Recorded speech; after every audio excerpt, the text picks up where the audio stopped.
तो फिल्म की शुरुआत एक एनिमे कहानी से होती है जहां एक औरत को बच्चा पैदा करते हुए बहुत ज्यादा तकलीफ हो रही थी। आखिर डॉक्टर्स को मजबूरी में ऑपरेशन करना पड़ता है और जब बच्चा पैदा होता है तो उसे देखकर सब शॉक में रह जाते हैं। वो बच्चा डिफॉर्म था, उसके हाथ एक नॉर्मल इंसान के हाथ से कहीं ज्यादा बड़े थे। ये देखकर उसके मॉम डैड भी परेशान हो गए, लेकिन फिर उन्होंने फैसला किया कि वो उस बच्चे को बिल्कुल उसी तरह पालेंगे जैसे नॉर्मल लोग पालते हैं। कुछ सालों में वो बच्चा बड़ा हो गया और जब खेलने के लिए अपने ही जैसे बच्चों के पास गया तो सभी बच्चों ने उसके बड़े बड़े हाथों का मजाक उड़ाया। इन सभी ग्रुप में सिर्फ एक ही बच्ची थी जो उसका ख्याल रखती थी और दूसरों को भी उसे बुली करने से मना करती थी। उसका सॉफ्ट बिहेवियर देखकर सभी बच्चे उसे भी बुली करने लग जाते हैं और ये देखकर उस बच्चे को बहुत ज्यादा गुस्सा आ जाता है। वो बुली करने वाले लड़के को पकड़कर नीचे गिरा देता है और उसका गला घोटना शुरू करता है। हाथ तो उसके पहले ही किसी नॉर्मल इंसान से कहीं बड़े थे, तो इन हाथों में जोर भी ज्यादा था। उसने इस बच्चे का गला कुछ इस तरह से दबाया कि जोर से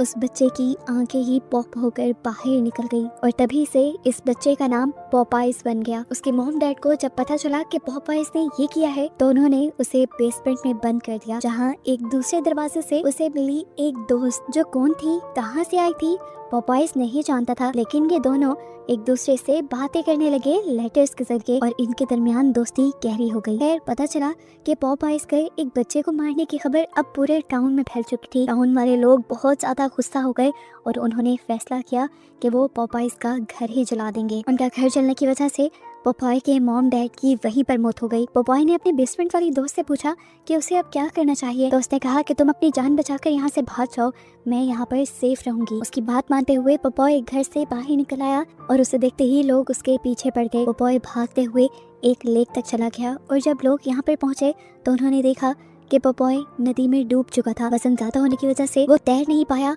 और नीचे गिरता चला गया और यहाँ सब लोगों को लगा कि पॉपाई मर चुका है और किसी ने भी उसकी लाश को निकालने तक की कोशिश नहीं की और सब यहाँ से चले गए। खैर अब 15 साल का वक्त इस कहानी में गुजर जाता है और ओरिजिनल मूवी स्टार्ट हो जाती है। हम 3 यूट्यूबर्स को देखते हैं जो पॉपाइज के घर के पास ही अपनी हॉन्टिंग वीडियो शूट करने के लिए आए हुए थे।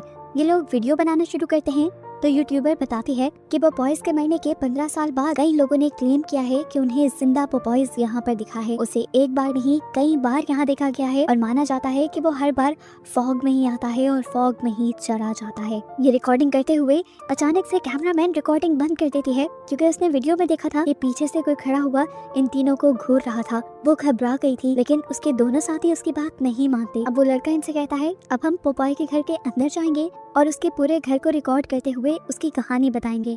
कैमरामैन अंदर जाने से मना कर देती है क्योंकि उससे तो बहुत डर लग रहा था। कि बात मानते हुए ये दोनों अंदर चले गए, ये कहते हुए कि अगर तुम्हें बाहर कोई भी गड़बड़ लगे तो तुम हमें आवाज दे देना। अंदर जाकर इन्होंने कैमरा ऑन करके रख दिया रिकॉर्डिंग के लिए और ये दोनों आपस में ही मसरूफ हो जाते हैं। बाहर इनकी कैमरा वुमन भी खड़ी थी जिससे जब अपने करीब से डरावनी आवाजें आती हैं तो वो इन्हें रिकॉर्ड करने लग जाती है और इन आवाजों में किसी के चलने की आवाजें भी थी। ये पॉपाइज ही था जो एकदम से पीछे से उसके ऊपर वार कर देता है जिससे इस लड़की को ज्यादा नुकसान नहीं होता। वो नीचे की तरफ गिर जाती है और जब अपनी आंखों से पॉपाइज को देखती है तो उसका डर से हाल बुरा हो जाता है। यहाँ पर पॉपाइज अपना पाँव उस लड़की के सर पे रख देता है जिससे लड़की का सर क्रैश होकर उसकी वहीं पर मौत हो जाती है।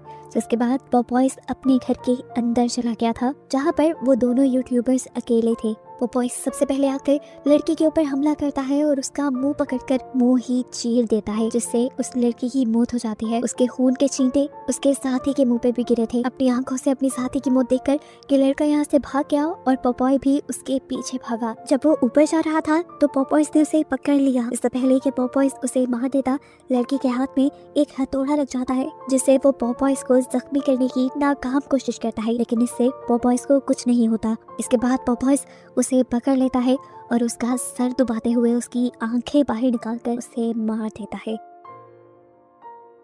इसी घर के बेसमेंट के गेट से तभी एक नोट निकलता है जिसमें लिखा था वेलकम बैक। यानी पॉपाइज की वो दोस्त जो बेसमेंट के इस दरवाजे के पीछे रहती थी वो भी आज तक जिंदा थी। अब सीन कट होकर हमें तारा नाम की एक लड़की को दिखाया जाता है जो आज बहुत ही ज्यादा एक्साइटेड थी क्योंकि पॉपाइज का घर अब उसकी मॉम के नाम हो गया था। पहले वो घर इनकी हिस्ट्री टीचर के नाम था लेकिन न जाने जल्द ही कैसे उनकी मौत हो गई और अब ये घर तारा की मॉम के नाम हो गया था। तारा के डैड उससे कहते हैं तुम्हें ये घर फौरन सेल कर देना चाहिए, इससे पहले कि तुम्हारे साथ भी कुछ बुरा हो। वो हाँ में सर हिला देती है और यहाँ तारा अपने मॉम डैड को बताती है कि वो एक ट्रिप पे जा रही है। हालांकि वो किसी ट्रिप पे नहीं जा रही थी, असल में वो पोपॉयज के घर ही जा रही थी, जिसकी चाबियां उसे मिल गई थी क्योंकि वो घर उसकी मॉम के नाम था। वो अपने साथ अपने पूरे ग्रुप को लेकर जा रही थी। फिर यहाँ सारे दोस्त तारा से पूछते हैं कि हम जा क्या रहे हैं। तब तारा बताती है कि हम पोपॉयज के घर जा रही हैं। ये सुनकर वो सब थोड़ा हैरान हुए क्योंकि सभी जानते थे कि पोपॉयज का घर तो काफी सालों पहले ही जल गया था। तब तारा ने बताया कि कुछ अर्सा पहले उस घर को दोबारा किसी ने बना दिया है, हमें वहाँ रहने में कोई भी तकलीफ नहीं होगी। ये लोग अपना सफर कंटिन्यू कर चुके थे। जंगलों के रास्ते से होते हुए एकदम से कोई उनकी गाड़ी के सामने आ गया। ये एक बूढ़ा आदमी था जो उससे पूछता है कि तुम लोग इस रास्ते से कहाँ जा रहे हो। तारा ने बता दिया कि हम पोपॉयज के घर जा रहे हैं। ये सुनकर वो डर गया और उसने इन्हें वार्निंग दी कि वहाँ मत जाओ, अगर तुम सब वहाँ गए तो तुम मारे जाओगे। पोपॉय अभी जिंदा है, वो फॉग में आता है और अपना काम दिखाकर फॉग में ही गायब हो जाता है। उसकी वार्निंग इन लोगों ने सुनी तो थी, लेकिन इसका कोई असर नहीं लिया था और अपना सफर ये कंटिन्यू कर चुके थे। खैर अब ये लोग पोपॉय के घर पहुंच चुके थे। जहाँ जाते ही इन्हें एक लड़की के चिल्लाने की आवाज आती है। ये लोग डर गए। बाहर जाकर देखा तो ये उन्हीं की एक ग्रुप मेंबर थी जो यहाँ पर हॉट वाटर टब को देखकर बहुत ज्यादा एक्साइटेड हो गई थी। सब उसे देखकर थोड़ा रिलैक्स हुए, लेकिन फिर इन्होंने नोटिस किया कि इनके फोन में सिग्नल्स भी नहीं आ रहे थे। तारा ने इन सबसे कहा रिलैक्स रहें, थोड़ी देर में सिग्नल्स आ जाएंगे। ये इलाका ऐसा ही है, सिग्नल्स आते जाते रहते हैं। इन्हें अभी तक किसी खतरे का अंदाजा हुआ ही नहीं था। जो खतरा लेक के किनारे भी आ चुका था, यानी कि पोपॉयज। कुछ देर बाद तारा को पता चलता है कि यहाँ अगली एक हफ्ते तक फॉग रहने वाली है और फॉग में इस इलाके में सफर करना बहुत ही ज्यादा खतरनाक हो सकता था। तो तारा के बॉयफ्रेंड ने उसे रिलैक्स किया और कहा कोई बात नहीं, हम एक हफ्ते तक यहाँ पर चिल करेंगे। अब सीन कट होकर हमें उस ओल्ड मैन को दिखाया जाता है जो इनको रास्ते में मिला था और वार्निंग दे रहा था कि पोपॉयज के घर ना जाना। वो खुद लेक के किनारे बैठा अभी मछली ही पकड़ रहा था कि एकदम से उसे अपने पीछे किसी की आहट सुनाई दी। उसने पीछे मुड़कर देखा तो पोपॉयज आ चुका था, जो उसके गले को पकड़कर दबाते हुए उसे भी जान से मार डालता है। सीन कट होकर हम तारा के घर पर तारा की मॉम को देखते हैं, जिनसे मिलने के लिए उनकी एक फ्रेंड आई है। उनका भी बेटा तारा के साथ गया हुआ था ट्रिप पर। उनके पास एक बहुत ही डरावनी खबर थी कि पोपॉयज वापस आ चुका है। न्यूज़पेपर में उसके फोटोज भी छपे थे और ये लोग इस बात को भी जान गए थे कि इनके बच्चे कहीं और नहीं बल्कि पोपॉयज के घर ही गए हैं, यानी उनकी जान खतरे में थी और ये लोग अब उनकी जान बचाने का फैसला करते हैं। इधर बिनी नाम की लड़की के पास उसका एक फ्रेंड आता है वाइन की बोतल लेकर। ये दोनों अभी बातें ही कर रहे थे कि एकदम से इनके दरवाजे की विंडो पर एक भयानक औरत आ गई, जिसे देखकर ये दोनों डर गए। इन्होंने दरवाजा खोला और वो औरत इनके बिना परमिशन इनके घर के अंदर आ गई। वो लड़की इन लोगों से कहती है पोपॉयज वापस आ गया है और वो तुम सब से अपना बदला लेगा। कैसा बदला, इन लोगों की समझ में नहीं आया। ये बात वो पूछना चाहते थे पर वो औरत वहाँ से चली गई और तारा उसके पीछे भागी। तारा ने जब उसे रोका तो लड़की ने बताया कि पोपॉयज सिर्फ तुम्हारे ही पीछे आया है। ये कहते ही वो वहाँ से चली गई। यहाँ दिखाया जाता है कि तारा की मॉम कॉन्टिन्यूसली तारा को कांटेक्ट करने की कोशिश कर रही थी और उसको ये बताने की कोशिश कर रही थी कि वो लोग एक बहुत बड़ी मुसीबत में फंसने वाले हैं, लेकिन उनका कांटेक्ट तारा से नहीं हो पाता। जबकि यहाँ हम तारा को डिलन के उसके बॉयफ्रेंड के पास देखते हैं, जिसने तारा को एक बहुत बड़ी खुशखबरी दी कि उसका यूनिवर्सिटी में सिलेक्शन हो गया था और अब वो दूसरे शहर जाने वाला था। वो तारा को भी अपने साथ चलने के लिए फोर्स कर रहा था, पर तारा नहीं मानी क्योंकि वो अपने मॉम डैड को छोड़कर नहीं जा सकती।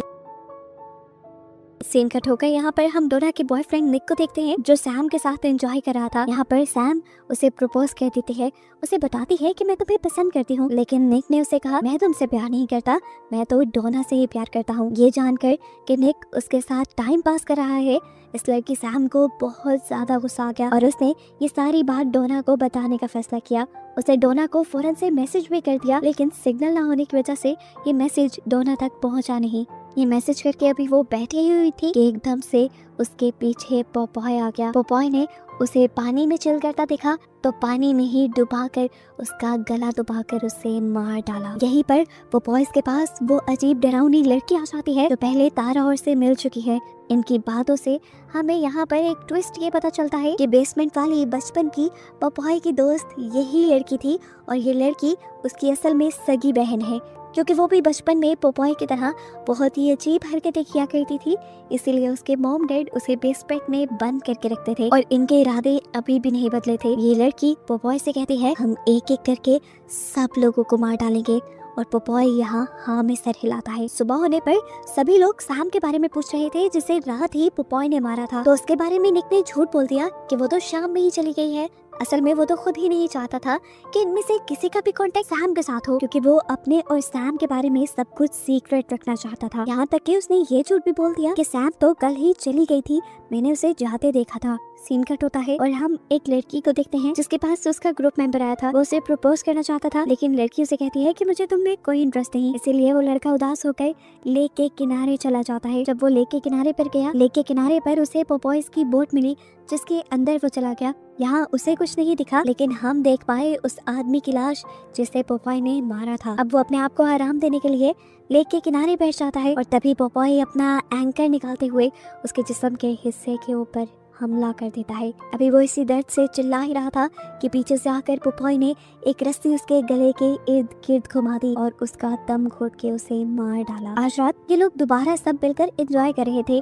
डोना सबकी पिक्चर्स ले रही थी और तभी डोना के फोन में सिग्नल्स आ गए और उसे सैम का वो मैसेज मिल गया जिसमें उसने लिखा था कि निक उसे धोखा दे रहा है। ये सुनकर वो टूट गई और यहाँ से जाने लगी। निक भी ये बात जान गया था कि उसे किस चीज ने डिस्टर्ब किया है।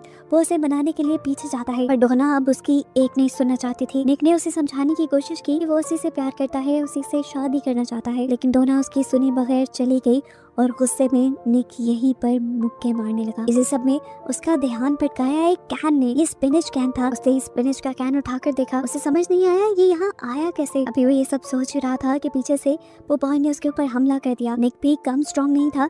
उसने पोपॉय से लड़ने की कोशिश की, लेकिन पोपॉय के हाथ उससे कहीं ज्यादा स्ट्रॉन्ग थे। पोपॉय ने उसकी सारी कोशिशों को नाकाम बना दिया और उसके बाद उसका मुंह एक टूटी हुई लकड़ी में धंसा कर उसे भी मार डाला। अब डोना जो निक से दूर गई थी उसे भी एहसास हुआ कि उसे निक पर इतना ज्यादा गुस्सा नहीं करना चाहिए था। वो उससे माफी मांगने के लिए जब वापस आई तो वहाँ पर मौजूद उसे निक की लाश दिखी, जिसे देखते ही वो टूट गई। एकदम से विंडो पे एक भयानक चेहरा आया, उसी क्रीपी लेडी का, इन्हीं पोपॉय के बहन का, जिसे देखकर वो एकदम से साइड पे हो गई। उसे यहाँ से भागना चाहिए था पर वो वहाँ पे खड़ी थी। वो तब तक खड़ी रही जब तक पोपॉय उसे मारने के लिए सामने नहीं आ गया। उसे देखते ही अब वो भागी। जंगल में पहुँचते ही उसने जोर से चीख मारी और उसके दोस्त ये चीख सुनकर चौंक गए। तारा और उसके साथियों ने डोना को ढूंढने का फैसला किया। यहाँ दिखाया जाता है कि डोना भागते हुए एक जाल के अंदर आ गई, जबकि दूसरी तरफ तारा, उसका फ्रेंड डिलन और उनकी तीसरी साथी, वो तीनों मिलकर डोना को ही ढूंढ रहे थे। ये सब करते हुए तारा को एक पिक्चर मिली जो उनकी पुरानी क्लास की थी। इसमें उसकी मॉम और डिलन की मॉम भी थी, क्योंकि वो दोनों ही सेम स्कूल में पढ़ाया करती थी। इस पिक्चर को देखकर ये लोग ये बात जान गए कि ये सभी चीजें आपस में कनेक्टेड है।